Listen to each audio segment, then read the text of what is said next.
Мұқағали Мақатаев, үш бақытым, ең бірінші бақытым халқым менің, соған берем ойымның алтын кенін, ол бар болса мен бармын, қор болмаймын, қымбаттырақ алтыннан нарқым менің.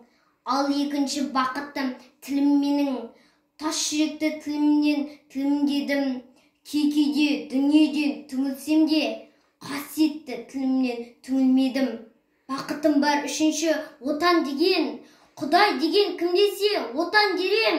Оты сөнге жалғанда жан барсың ба, ойланбай-ақ келдағы отал менен. Түтін түтет өсербі көгере бер, немерелер көбейсін шөберлер, жаныңды ұста, жақсылық күтпе кейсін. От емес, оқ сұрасаң менен егер, үш бірдей бақытым бар алақанда, мені бұндай бақытқа жаратар ма? Үш күн нұрын төгеді аспаннан, Атырау, Алтай арқа, Алатауға.